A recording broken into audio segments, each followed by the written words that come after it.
Bueno, ustedes saben que estamos haciendo estudios los sábados a la tarde. Veníamos estudiando un poquito cómo funcionan las líneas de reforma. El tema de hoy creo que es un tema que vamos a comenzar y terminar en la tarde de hoy. Y yo quiero empezar contando un testimonio. Y es la fuerza que tiene entender los últimos versículos de Daniel 11. Me acuerdo cuando hace un par de años conocimos a Ever y comenzamos a estudiar con él. Justo el tema que estaba estudiando era Daniel 11, 40-45. Así que empezamos a investigar y a ver esos versículos que tuvieron un gran impacto en mi vida. Luego, investigando más, descubrí de que la Iglesia Adventista no tiene una posición oficial con respecto a esos últimos versículos, aunque hay otras posiciones a las que nosotros estudiamos. Pero cada vez cobraba más fuerza entender que la importancia de ver que el rey del norte, el rey del sur, de Daniel 11:40 eran simbólicos para nuestra dispensación, entender la importancia de la fecha de la caída del muro de Berlín, hace 30 años, 1989. Bueno, después empezamos con el tema de las líneas, el tema de que descubrí la profecía más larga de la Biblia, los 2520 años, que nunca había oído en mi Biblia, en mi vida. Y eso que yo había hecho en el 87, cuando terminé el secundario, mi plan era ir a estudiar a Rosario, y como me quedaba un año de música, digo, voy a tomar materias del pre. Pero el preuniversitario en esa época no era como es ahora, de introducción a la vida universitaria, etc. Eran todas materias teológicas, yo tomé como 8. Y tuve un profesor de profecía, que fue el profesor Olivares de Chile, que le dio mucha fuerza a Daniel, Apocalipsis, la verdad que lo disfruté mucho. Y desde esa época hasta ahora, en casa tengo un montón de libros, ¿no? Que son de Maxwell, de Urrutia, etc., ¿no? Y siempre me interesaron estos temas. Pero es la primera vez que me toca estudiar este tema que voy a compartir esta tarde, que era la posición. Creo que yo había leído los libros, ¿no? de Uriah Smith, acerca sobre Daniel y Apocalipsis, pero uno los lee así como lee un libro, muy rápido. Y ustedes saben muy bien que estamos hace 3 años leyendo y releyendo cada versículo, y lo lindo de Uriah Smith es que él comenta versículo por versículo. Él pone un versículo y lo desarrolla, no es como una lectura general del capítulo, que uno no sabe, que toma ciertas partes y otras no. Él es bien exhaustivo en esa parte. Así que les quiero decir, los que no tienen la aplicación esta de Elena G. de White Writings, la número 2, que es la azul, hay una roja y una azul, que permite hacer las búsquedas en inglés o multilingüe. Entonces, cuando hacemos las búsquedas en ese libro, en esa biblioteca, tenemos todos los manuscritos de ella, todos los devocionales, y después en la parte de abajo hay una parte que dice Adventist Pioneers Library, o sea que es la biblioteca de todos los pioneros que escribieron libros desde la época milerita hasta ahora. Y hay un par de autores que son los que comentan cuál era la interpretación de los pioneros con respecto a estos versículos de Daniel 11. Uno es Josías Litch, que tiene publicado en esa biblioteca 5 libros, y él, las siglas del libro es PSC, o sea, significa Probability of the Second Coming of Christ in 1843. O sea, la probabilidad de la segunda venida de Cristo en 1843. Lindo título. Lo publicó en la fecha que está ahí en el pizarrón, 1838, que es una posición un poquito diferente a la que vamos a estudiar ahora sobre la que da Uriah Smith. ¿Qué año dijo? 1838 él publicó, la escribió. Que justamente Josías Litch es el pionero que nosotros cuando estudiamos la restricción del Imperio Otomano en 1840, ¿no? Cuando se cumple la predicción de Josías Litch con respecto a la restricción del Imperio Otomano, es cuando el mensaje milerita cobra fuerza, cobra poder. Y fíjense que el año de publicación de este libro es el mismo año en que él hace la predicción de la restricción del Imperio Otomano, 1838 también. Uriah Smith tiene una biblioteca un poquito más larga, no todos son libros, algunos son artículos o panfletos, o sea, tiene mucho publicado, pero algunos son bien cortitos. Y este libro, las siglas en inglés es Daniel y Apocalipsis, Daniel and Revelation. La fecha de la primera edición de este libro fue en 1897 y después hay varias ediciones. Creo que la última es 1909. No sé si la iglesia hizo alguna modificación, porque yo vi una versión en portugués como que dice que tiene agregado algunas cositas que luego la iglesia entendió y le explican también. Pero esto es lo que está publicado en la biblioteca de libros de Elena G. de White. Bueno, para entender Daniel 11:40 tenemos que hacer un poquito de recapitulación, así que vamos a estudiar Daniel. Les pido que abramos la Biblia en el libro de Daniel.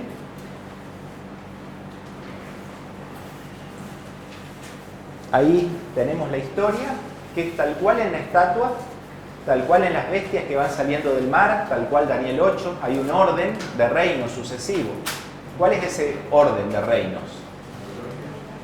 Babilonia, Medo-Persia, Grecia, Roma. ¿En cuántas fases? Una fase pagana o imperial y una fase papal. Este mismo orden sigue Daniel 11. Vamos a ver, yo creo que es el versículo 31. Vamos a comentar algunas palabritas nomás para llegar al 40 entendiendo de qué estamos hablando. Versículo 30, bueno, está hablando de que vendrán contra él naves de Quitim, él se contristará y volverá, se enojará contra el pacto santo. Estamos hablando acá del nuevo rey del norte, que es el papado. Estas naves de Quitim es los ataques de Genserico, de Cartago, al papado, pero dice que este poder se contristará y volverá, o sea, después que tiene una herida de muerte en una fecha específica, va a volver y se enojará contra el pacto santo, o sea, los que guarden la palabra de Dios, según los comentarios de Uriah Smith. Luego dice, ¿cómo surge este poder, el papado? Y se entiende con la frase que está en el versículo 31. Dice, se levantarán de su parte tropas. Y estas tropas que se levantan de su parte, se levantan antes de este año, es la conversión de Clodoveo, el rey franco, que hace caer los tres. Ustedes se acuerdan que en la bestia de Daniel 7 hay un cuerno pequeño que crece en la cabeza de la cuarta bestia, que cuando crece hace caer 3 cuernos delante de él. Esos son los 3 poderes arrianos que se oponían al papado. Entonces estas tropas de su parte son los ejércitos de los francos que están luchando a favor del papado para que él se instaure como fuerza definitiva por todo este periodo de tiempo, los 1260 años. También hay otro periodo de tiempo, que son los 1290, terminan en la misma fecha, pero empiezan 30 años antes. Cualquier duda, pregunta, pueden interrumpir. Bueno, sigue hablando aquí. Estos versículos vienen hablando de este poder, y hay en el versículo 36, cuando está describiendo teóricamente a este rey del norte, dice, bueno, el rey hará su voluntad, se ensorbecerá, se engrandecerá sobre todo Dios, contra el Dios de los dioses hablará maravillas, prosperará, hasta que sea consumada la ira, porque lo determinado se cumplirá. O sea, aparentemente, todo lo que describe entre el versículo 36 y 39, tendríamos que aplicarlo a este personaje que es el nuevo rey del norte, que sería ¿quién? El papado. Pero ¿qué pasa aquí? Los mileritas, en su interpretación, en vez de decir, y el rey hará su voluntad, en el versículo 36, ellos dicen, aquí debiera decir, y un rey hará su voluntad. O sea, no es el rey, no es el personaje del que se viene hablando, el papado, sino que introducen un nuevo personaje, un rey, y fíjense qué características tiene.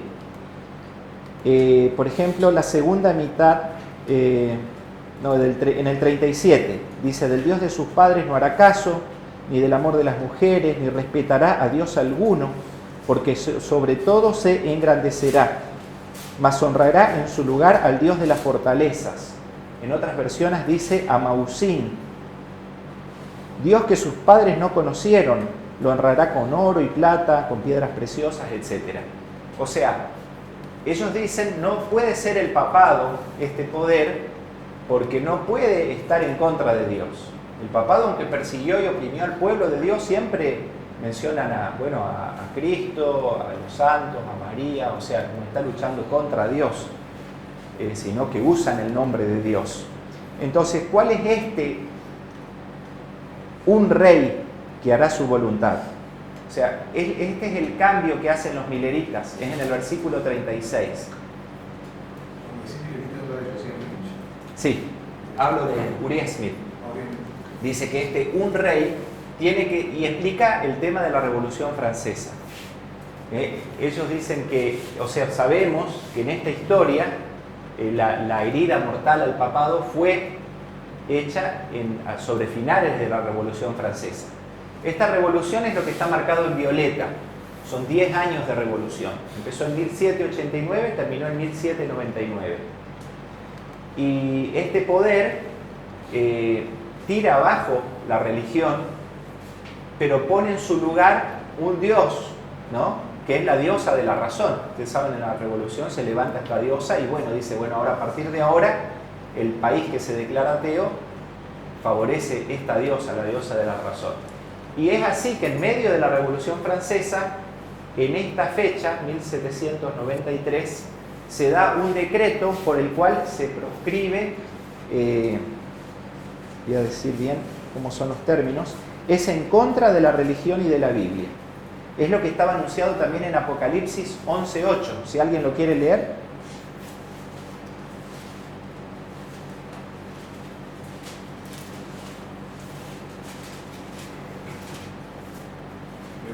Sí.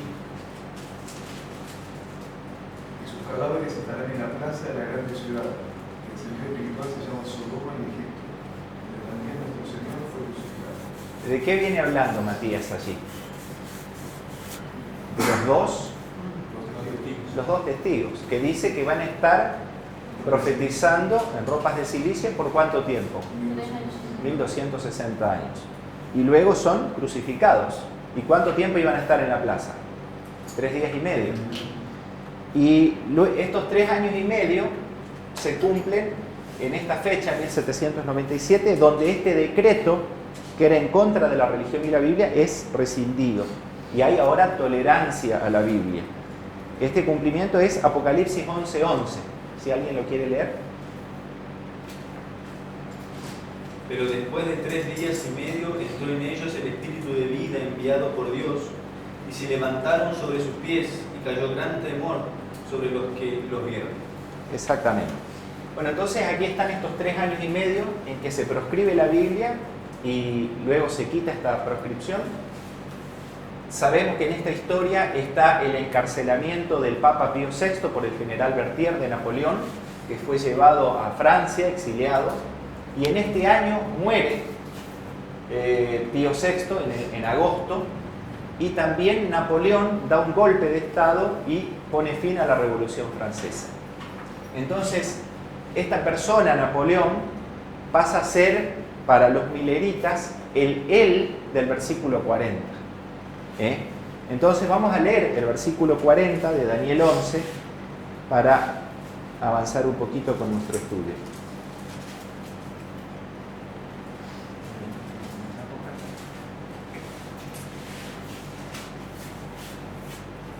¿Qué dice el versículo? Si alguien lo puede leer. Pero al cabo del tiempo, el rey del sur contenderá con él, y el rey del norte se levantará contra él como una tempestad, con carros y gente de a caballo, y muchas naves, y entrará por las tierras, e inundará y pasará. Exactamente. Entonces, ¿otra Biblia dice otra cosa? ¿O empieza de otra manera ese versículo? Pero en el fin del tiempo, o en el tiempo del fin. Entonces, el tiempo del fin, ya lo habíamos visto, es el fin de los 1260 años de persecución papal. Dice, en el tiempo del fin, ahora aparece un personaje que se llama el Rey del Sur, y va a contender contra él. Aquí entienden los milenitas, es contra Napoleón. Y el rey del norte también va a contender contra Napoleón nuevamente. Entonces, ahí vamos a leer la primera cita que compartí en el grupito pequeño. Ahí enumeré como 6, la primera de todas. Si alguien quiere leerla en voz alta. Después de un largo intervalo vuelven a aparecer en el escenario el rey del sur y el del norte. Hasta aquí nada hemos encontrado que nos indique que hayamos de buscar otros territorios para esas dos potencias que no sean los que poco después de la muerte de Alejandro constituyeron respectivamente la división meridional y septentrional de su imperio. Exactamente. Dice, después de un largo tiempo, o sea, de los versículos... yo creo que en el versículo 14 de Daniel 11, donde aparecen los quebrantadores de tu pueblo, aparece Roma en la profecía, que en el versículo 16 dice, consumirá la tierra gloriosa en su poder. Es ahí donde Roma conquista esa ciudad fuerte, Sidón, o sea, los Ptolomeos, conquista Judea en el año menos 65, menos 63 a.C., después conquista Egipto, y ahí se acaba, digamos, el imperio ptolomaico y seleucida, y la tierra gloriosa está bajo Roma. Y a partir de ahí, reyes del norte y reyes del sur desaparecen. El nuevo rey del norte de la historia es Roma. Y ahora en el versículo 40, en el tiempo del fin, dice, después de largo tiempo, todo este capítulo, habían desaparecido el rey del norte y el rey del sur, dice, pero en el versículo 40 aparecen nuevamente. Entonces Urias Smith dice, no hay ninguna mención en el capítulo de que estos reyes fueran otros que las divisiones del reino de Ptolomeo. Entonces nosotros aquí sabíamos, del reino de Alejandro, sabíamos que al sur estaba, ¿qué país? Egipto. Sabemos que el comentario dice, Daniel 11:5, dice que el rey del sur será fuerte, dice, pero uno de sus príncipes será más fuerte que él. Y está hablando de qué príncipe. Seleuco. De Seleuco, que estaba en realidad aquí en Babilonia, ¿no? Pero Seleuco, ¿cómo pasa a ser nuevo rey del norte? ¿Qué conquista? Lisímaco y Casandro. Conquista una ciudad que es Siria. Nosotros sabíamos que Casandro había muerto, Lisímaco se quedó con lo de Casandro, o sea, Macedonia, y aquí Lisímaco estaba en Tracia. Sí. Seleuco conquista estos 3 lugares. Nosotros sabemos que cuando estudiamos Daniel 11, siempre el rey del norte está conquistando 3 barreras o 3 muros para pasar a ser el nuevo rey del norte.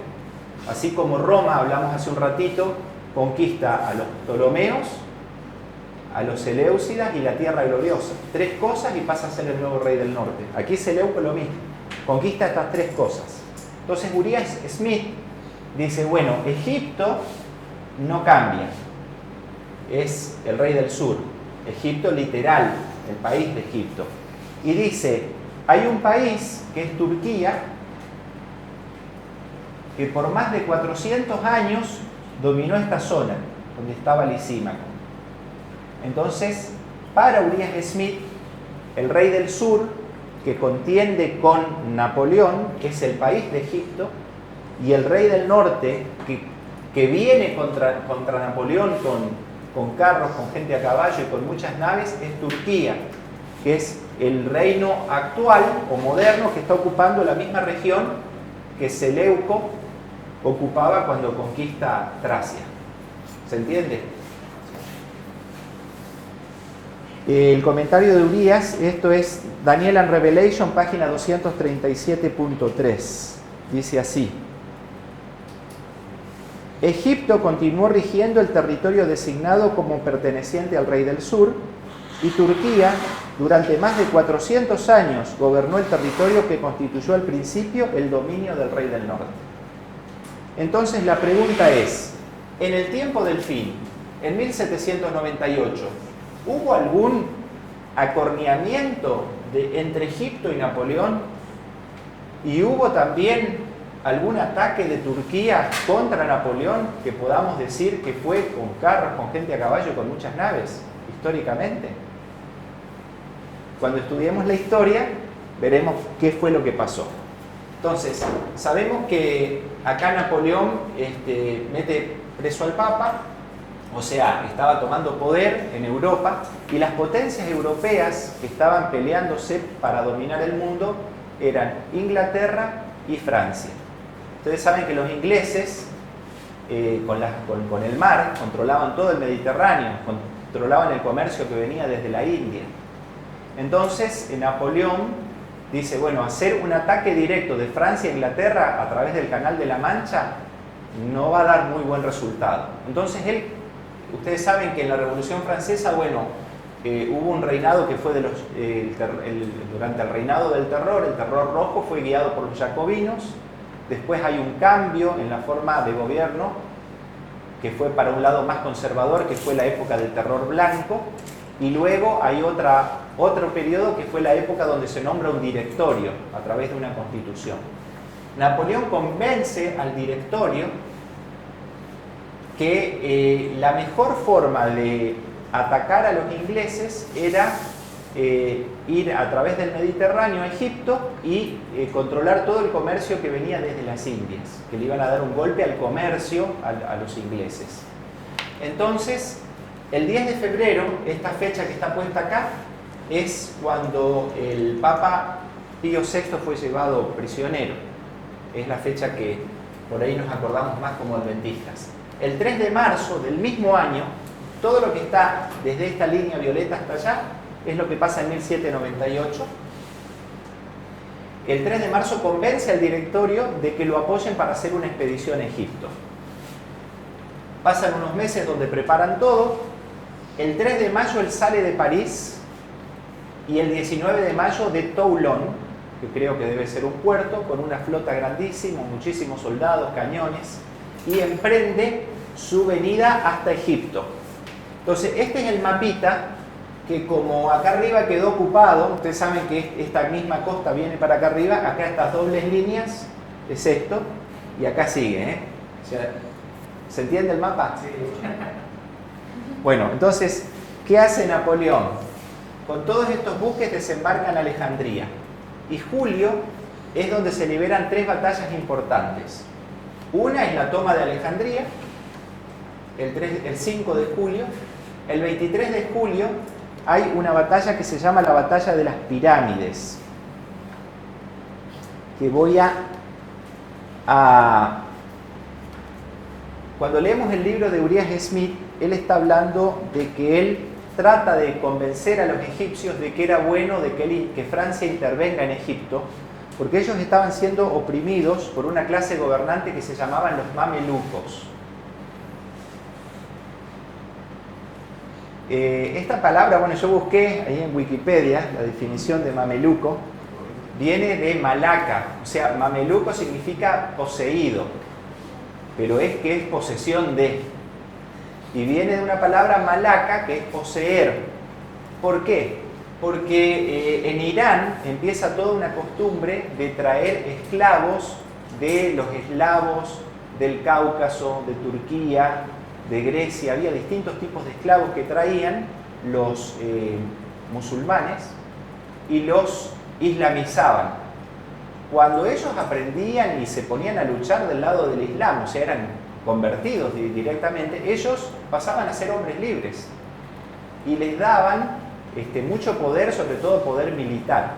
Incluso después, cuando se estudia la vida de Napoleón Bonaparte, él tenía un mameluco y una custodia que era una persona de estas, una custodia personal de él. Entonces eran esclavos que luego que recibían toda la doctrina del Islam se los liberaba, y hubo un sultanato muy importante de mamelucos que fue, creo que hasta que caen bajo los otomanos o los turcos, tuvo mucho poder en Egipto. Entonces viene Alejandro, esta pelea contra las pirámides, cuando leemos la descripción acá de Uriah Smith, justamente habla de esta forma. Dice, yo creo que pasé eso, para que lo lean ustedes. Ahí voy a ver si es la cita número 2, para que participemos todos. Sí, el 2 de julio. Si alguien quiere leerlo en voz alta. Sí. El 2 de julio tomó Alejandría y la fortificó inmediatamente. El 21 peleó la batalla decisiva de las pirámides, en la cual los mamelucos disputaron el campo con valor y desesperación, pero no pudieron hacer mella en las legiones disciplinadas de los franceses. Murad Bey perdió todos sus cañones, 400 camellos y 3.000 hombres. Las pérdidas de los franceses fueron comparativamente pocas. El 25, Bonaparte entró en el Cairo, capital de Egipto, y solo esperó la bajada de las inundaciones del Nilo para perseguir a Murad Bey hasta el Alto Egipto, a donde se había retirado con su caballería dispersa, y conquistó así todo el país. En verdad, el rey del sur no pudo ofrecer sino una débil resistencia. Exactamente. Muchas gracias, Tania. Entonces yo busqué un poquito en Wikipedia también. Este Murad Bey se llamaba Murad Bey Mohamed. Sí. Y dice, es un jefe mameluco egipcio. Era gobernador en conjunto de Egipto junto con Ibrahim Bey. Esos son los nombres, pero él dice, o sea, Smith no cuenta, no pone todos los nombres, ¿no? Entonces, estos esclavos tenían este sultanato allí en Egipto. Seguimos. Bueno, a ver, esto acá La siguiente que va a ser es, va a ser septiembre. no me acuerdo qué citas pasé. A ver, Sí, la 3 dice el 11 de septiembre. ¿Leo? sí. El 11 de septiembre de No, pero que esto es un, a ver. ¿Dónde está el sultán de Turquía? Acá. Esto es en septiembre. Sí, vamos a esperar un poquito. Acá hay una batalla que no está muy contada acá por el libro de Uriah Smith. Creo que la saqué de otro lado. Esta batalla del Nilo. Acá la tengo en otro lado. A ver. Esta batalla del Nilo, dice del 1 al 3 de agosto. Es una batalla que se da acá en esta ciudad de Abukir. Dice que, bueno, que las tropas, digamos, de Francia habían tomado Alejandría, habían hecho esta batalla de las pirámides, que no sé en qué zona es, y luego en el Cairo. Como ustedes sabemos que los intereses que estaban por detrás era entre los ingleses y los franceses. Entonces los ingleses empiezan a influenciar desde Constantinopla a los turcos para que entren en conflicto y vayan a Egipto a ponerle freno a los franceses. Pero era para defender los intereses ingleses por detrás de esto. Entonces aquí en esta ciudad que yo puse, Abukir, dice que como Bonaparte había llevado todo su ejército al Cairo y acá no había tanta gente, ahí entra un Sir Nelson. ¿Dónde lo puse? Aquí está, este Sir Nelson es un jefe de navío inglés, desembarca en esta ciudad, en Abukir, y le da, digamos, empieza a debilitar la situación o la posición de los franceses. Los turcos, en esta fecha, que creo que es ahí lo que tienen que leer ustedes, el sultán de Turquía le declara la guerra a Francia. Y sí, si alguien quiere leer la cita número 3.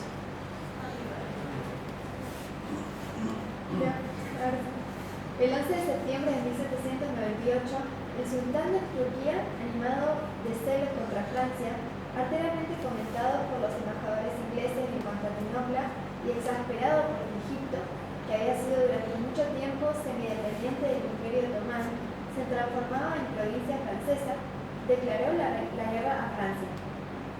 Así, el rey del norte, Turquía, se levantó contra él, Francia, el mismo año en que el rey del sur, Egipto, se acorneó con él, y ambos, al cabo del tiempo, o al tiempo del fin,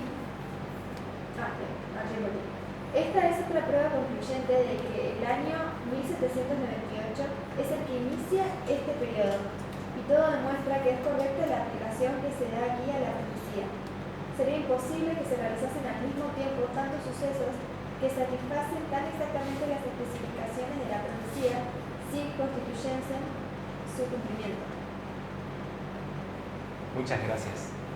Vemos aquí que los mileritas eran grandes estudiosos de la profecía. Ellos habían estudiado estos dos periodos, ¿no es cierto? El fin de los 1260, el fin de los 2300 de Daniel 8:14, y estaban viendo también en los medios las noticias para ver qué sucesos externos de las naciones estaban prediciendo también las cosas que iban a poner cierre a todos los sucesos proféticos para que Cristo esté viniendo a la tierra.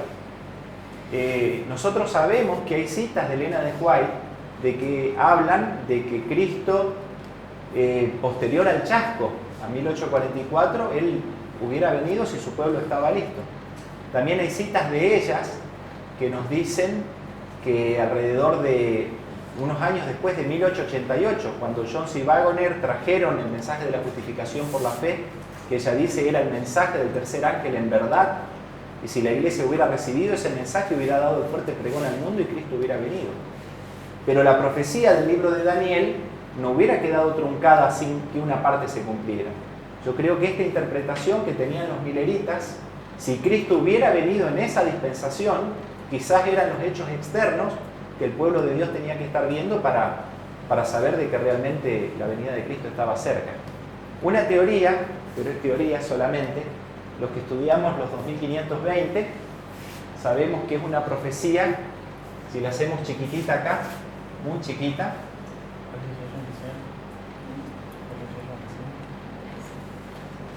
sabemos que hay un quiasma.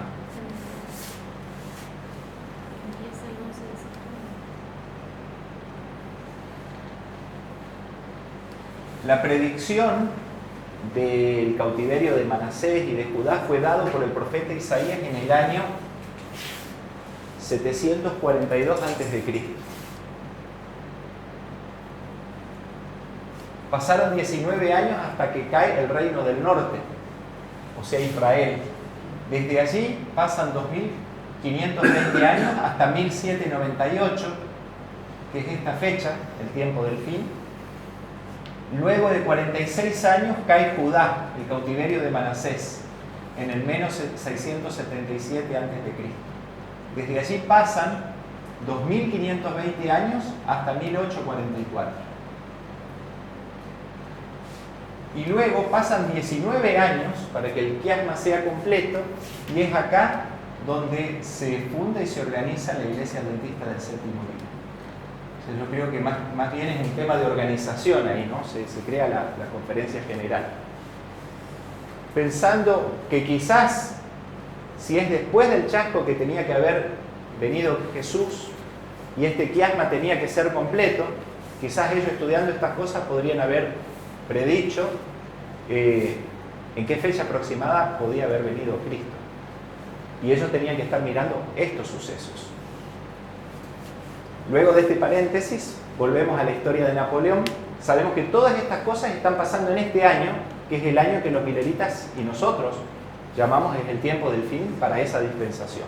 Entonces vemos que el sultán de Turquía le declara la guerra a Francia. ¿Qué hacen los franceses? Van a empezar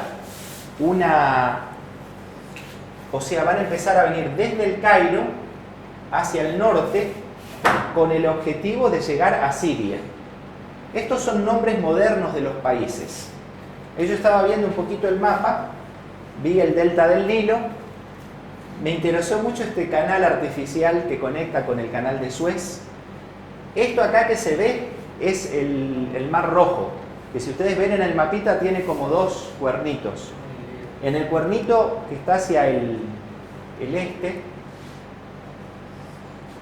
terminan los límites de Israel, el Israel de hoy en día, ¿no? Entonces él empieza esto es la Franja de Gaza, que creo que es algo de Palestina o Cisjordania, que está en territorio israelí. Estas son ciudades, nombres de ciudades modernas. Entonces dice que Napoleón empieza hacia el norte y menciona varias ciudades acá que va ganando él.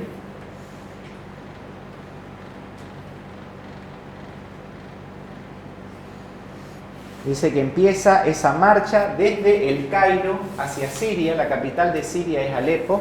¿La marcha es de egipcios o de franceses? De franceses. Ya había conquistado. Esto es Siria. ¿Qué país sería este? Eso es Jordania. Con capital Beirut. Líbano. El Líbano. Líbano, sí. Esto es Israel. Entonces, las batallas que fue dando Francia a su paso son las siguientes. Dice, sale con 18.000 hombres. Primero tomó un fuerte que se llama El Ariz en el desierto. Luego Jaffa, que es la ciudad de Jope de la Biblia. Venció a los habitantes de Nablus en Zeta y fue nuevamente victorioso en Jafet. Dice, mientras tanto, un ejército turco se había atrincherado en el nombre de la ciudad es San Juan de Acre. Cuando ustedes miren el mapita van a ver que hay como un pequeño golfo.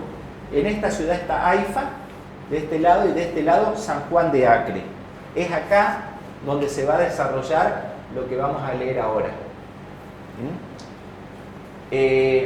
Entonces aquí en este lugar estaban atrincherados los turcos para impedir justamente que Napoleón llegase a Siria, y también dice que había muchos musulmanes en los montes de Samaria, en los alrededores, esperando atacar a los franceses. Así que Bonaparte tenía que tomar esta ciudad y vencer la resistencia turca para poder seguir hacia Siria, que era su plan. Esto ya es 1799. Esto ya es 1799, acá, febrero. Y esta ciudad de Acre es acá, este puertito. Fíjense que una de las batallas donde los ingleses atacan es Costa, y acá también vamos a ver que hay otro navegante inglés que entra en escena. Y creo que tengo algún dato extra biográfico de este muchacho. Lo que pasa es que no usé la computadora yo. Tengo así los apuntecitos. Pero bueno, aquí en Acre hay un sitio de Napoleón que dura 2 meses, desde marzo a mayo. Y Napoleón hace varios intentos de tomar la ciudad, no puede. Los turcos y los musulmanes atacarlo a él, tampoco lo terminan venciendo. Hay 2 meses de muchos conflictos. Y lo que decide todo es que viene una flota inglesa que es a cargo de Sir William Sidney Smith, y dice que esa flota que está en Acre luego recibe un refuerzo de una flota turca aliada con barcos rusos que vienen allí. Y fíjense que el versículo 40 dice de que el rey del norte vendrá contra él, contra Napoleón, dice, con carros, con gente a caballo y con muchas naves. Y dice justamente que todas estas flotas que vienen y dan apoyo y hacen de que Napoleón no pueda tomar esta ciudad, hacen de que él emprenda el regreso primero a Egipto, y luego de perder posiciones que vamos a leer en la próxima cita aquí en Egipto, se vuelve a Francia. Cuando leí un poquito la biografía de este señor Sir Sidney Smith, él dice que estuvo primero teniendo batallas navales en la Guerra de Independencia Americana. Después esto aquí. Así que en mi mente, porque nosotros sabemos que Estados Unidos también tiene un papel en la profecía, no sé si las cosas se hubieran seguido desenvolviendo y Cristo hubiera venido en esa dispensación, cómo hubiera sido la aplicación de que Estados Unidos llegue a formar parte de alguna alianza con alguna de estas potencias o no. Pero ellos ya estaban, digamos, esta persona había estado en la Guerra de Independencia Americana y después vino a pelear acá. Y Napoleón dice de él, ese fue el hombre que truncó mi destino.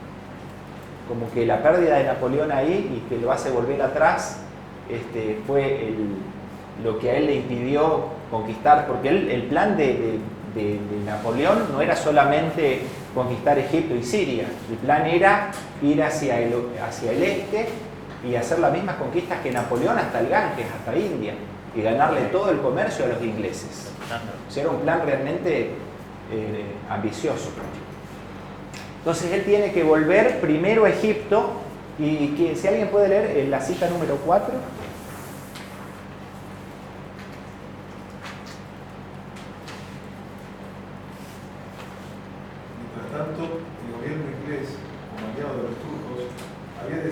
entregar a Egipto a los franceses. El 13 de marzo de 1801, una flota inglesa desembarcó tropas en Abu Qir. Los franceses les dieron batalla el día siguiente, pero se vieron obligados a retirarse. El 18, Abu Qir se rindió. El 28 llegaron refuerzos traídos por una flota turca y el gran Isil se fue acercando desde Siria con un gran ejército. El 19, Rosetta se rindió a la fuerza combinada de los ingleses y los turcos. En Ramanieh, un cuerpo de 4.000 franceses fue derrotado por 8.000 ingleses y 6.000 turcos.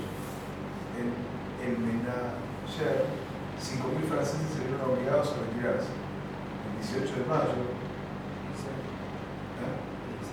el 16 de mayo, porque el misil se acercaba al Cairo con 2.000 hombres, 20.000 hombres.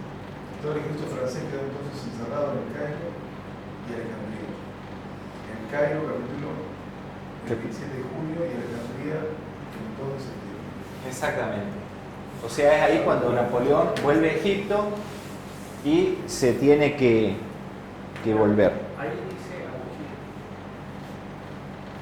Sí, porque esto de Abu Qir es esto. Cuando Sir Nelson es en 1798, esto ya es 1799. Es otro desembarco ahí y hacen volver las tropas de Napoleón a Francia. Entonces vemos que realmente en este año, en que los mileritas llaman el tiempo del fin, hubo guerras entre Egipto y Napoleón, donde dice el rey del sur se acorneó con él, pero vimos que la fuerza que pusieron los egipcios fue mínima. Y después vemos que el rey del norte, Turquía, que estaba ocupando los terrenos que había tenido Seleuco originalmente, viene contra Napoleón y lo hace volver atrás de sus planes y finalmente irse a Francia. O sea, esta parte se cumple. Luego dice, este nuevo rey del norte, sería Turquía. Si leemos el versículo 41 de Daniel 11, por favor.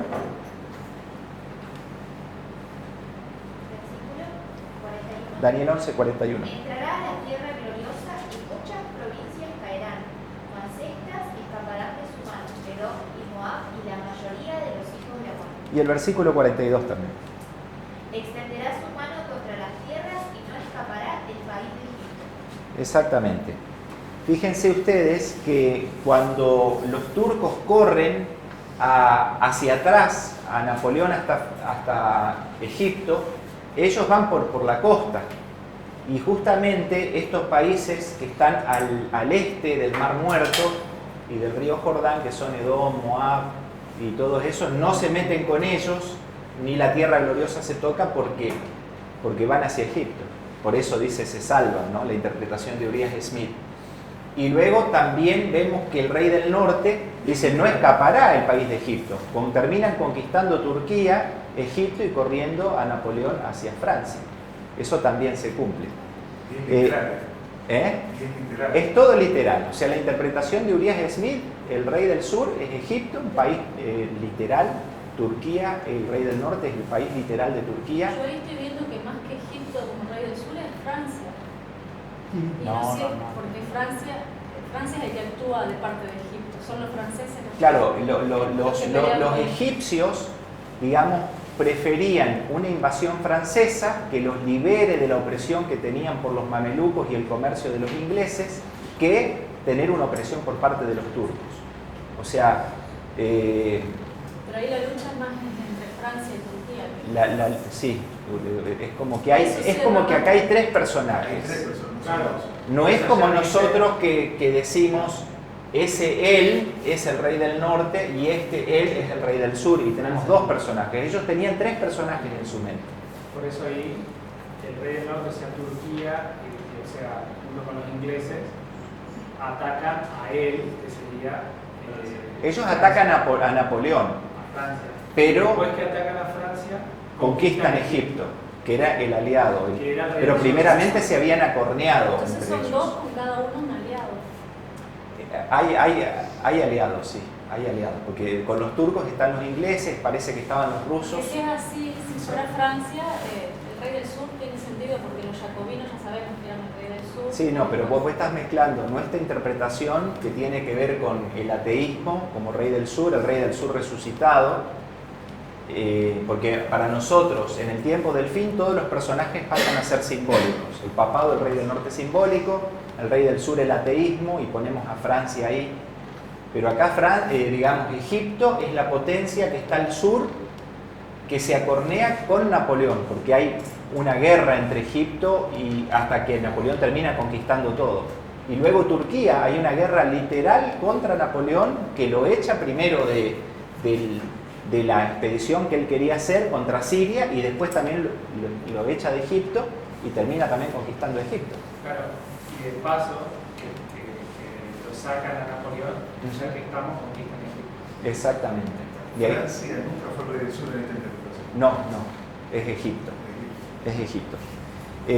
Vamos a leer los dos últimos versículos, que es el 44 y 45 de Daniel 11.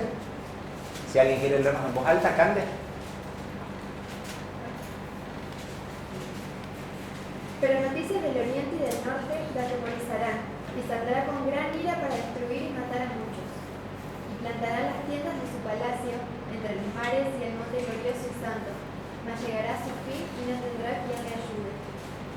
Bueno, entonces vamos a leer la quinta cita ahí en el grupito, si alguien quiere. ¿Toto tenés? ¿Vos recibiste? Hay un número 5. ¿El rey del norte esa? Sí. Sí. El rey del norte en dificultad.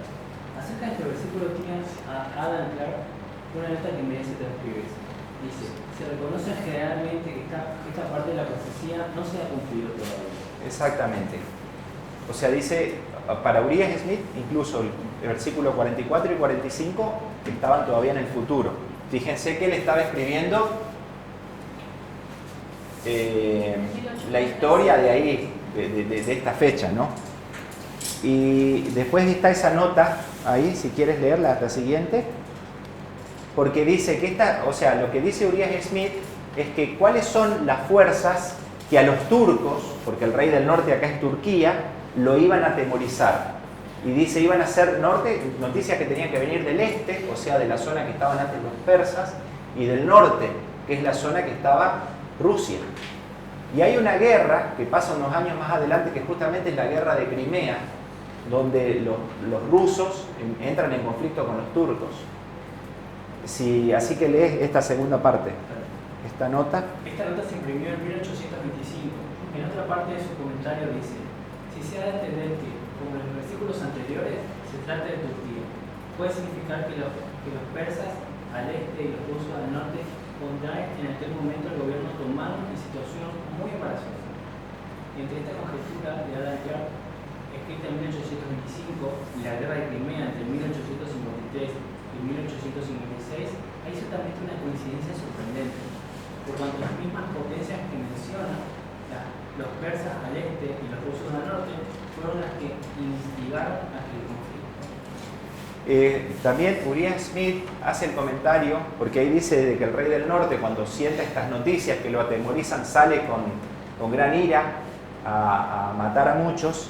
Dice justamente que este rey del norte, Turquía, le declara la guerra a Rusia y hacen una serie de ataques y matan mucha gente, o sea que se cumple también literalmente esa parte, ¿no? Acá dice, también en Daniel and Revelation de Uriah Smith, dice, Turquía declara la guerra a su poderoso vecino en 1853. El mundo vio con asombro cómo se precipitaba impetuosamente el conflicto, un gobierno que se llamaba desde hace mucho el enfermo de Oriente, un gobierno cuyo ejército estaba desmoralizado, su tesorería vacía, sus dirigentes viles e imbéciles, cuyos súbditos eran rebeldes y amenazaban separarse. Dice, la profecía dice que saldría con grande ira para destruir y matar a muchos. Cuando entraron los turcos en esta guerra mencionada, dice, cierto escritor americano con el lenguaje profano dice que peleaban como demonios. O sea, esta parte de que salieron con gran ira a destruir y matar a muchos es esta declaración de guerra y ataque de Turquía hacia Rusia de esta forma tan inesperada. Y el versículo 45 es el último comentario que hace Urias Es muy cortito lo que él comenta del versículo 45, es el comentario número 6. Si alguien lo quiere leer. Se predice aquí que el rey del norte vendrá hasta su fin y no tendrá quien le ayude. Exactamente cómo, cuándo y dónde llegará su fin es algo que podemos observar con solemne interés, sabiendo que la mano de la providencia dirige el destino de la nación.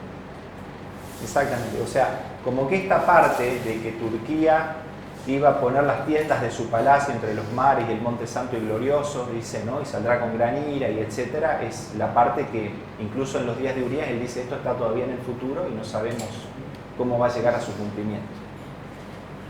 Bueno, a mí me pareció interesante. No sé cuánto tiempo pasó del estudio. 50 minutos. Porque yo tenía la idea de que las posiciones de Uriah Smith y las de Josías Litch coincidían 100%.